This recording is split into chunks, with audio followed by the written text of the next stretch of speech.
Hi everyone, welcome to this video from the Bogota Post. We're here at Bucaramanga Game Quest with someone that is really special in the industry. He has 25 years or more in the industry of video games.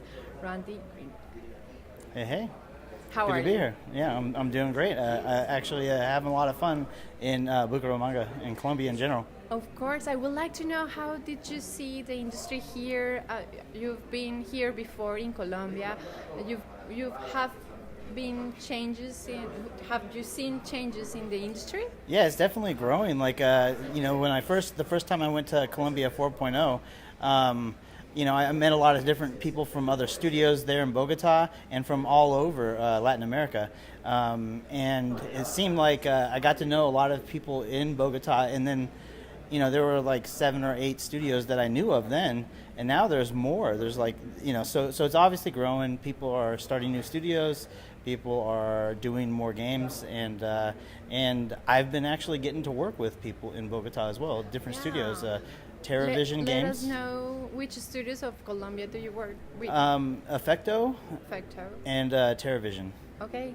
Well, and also you work with some of other video game studios from all Latin America. Oh yeah. Like what?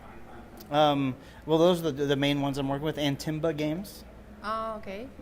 In Colombia, Tima Games is from Colombia, from Medellin. Yeah, Medellin. Okay, and I know that you've been working in Chile with Niebla Games. Not A little bit of help there. maybe, yeah, Okay. a little bit. Okay. But yeah, primarily though, like I work at Villain Games, Okay. and but yeah, I do like to help and assist and provide creative direction or business advice or just just I want to see everybody succeed. I want to help however I can. We want to ask Randy all about the information that the industry needs here in Colombia when they're approaching mass media like the Bogota Post. Oh, What yeah. do they need? They definitely need to have a thorough press kit. Like that's probably the biggest thing to open the door with. It gives them something to talk about, and I think developers really need to ensure they craft their story of who they are, where they came from, and why they're making their game, and actually ensure that comes through in the press release as well, because they want to build up a name for themselves and a brand, and it takes time and effort and consistency, and you have to always be talking about what you're doing.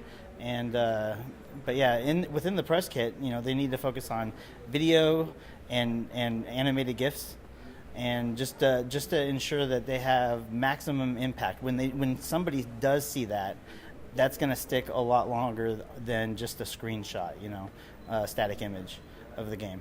Yeah, of course.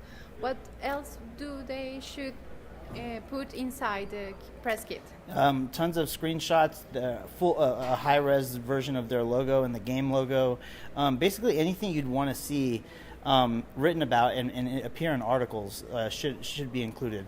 So whether they're web or print-based, just make sure everything comes through a very solid press release. And there are lots of examples that developers, if they've never done one, they can actually go out and look and see examples of good ones from larger studios and big companies.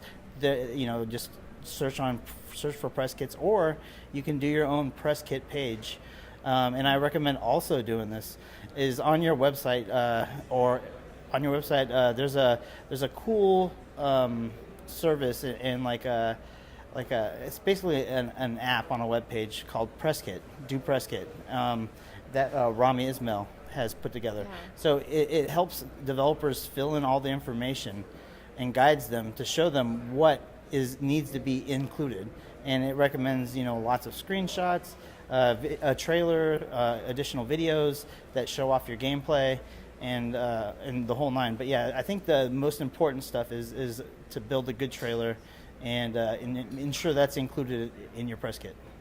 Well, as you've been working in the industry for 25 years, globally, how would you approach to this new industry? Have you seen changes like 25 years ago? How What, Oh, what yeah. was like the real life of the industry, and now how are you going to watch it in your seat, like with all your history? I mean, the industry has changed greatly. Like social media and streaming are the biggest, most recent changes. So social media gives everybody and developers like ways and channels to market their game and talk about it and develop a community, right? So it's very good for those things, and so that's definitely changed because in the past you basically had print. Like when I first got started in the industry, the internet wasn't as used as often, which is kind of crazy to think about. Like it was there, but it just wasn't constantly like used by the mainstream. You know, it was for very I guess hardcore computer users mainly.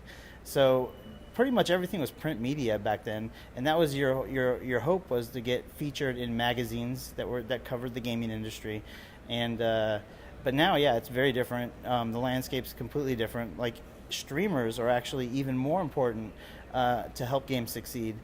So streamers on Twitch or YouTube or Mixer, which is Microsoft's version of a streaming platform.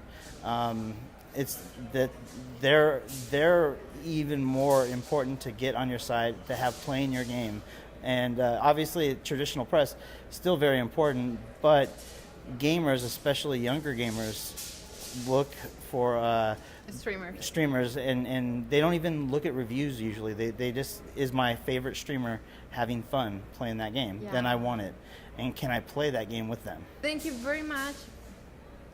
That's why I was repeating, but they keep doing They keep it. doing the thing.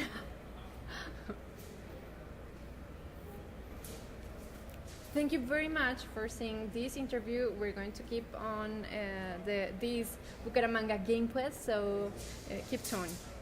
Bye. Bye, everybody. Muchísimas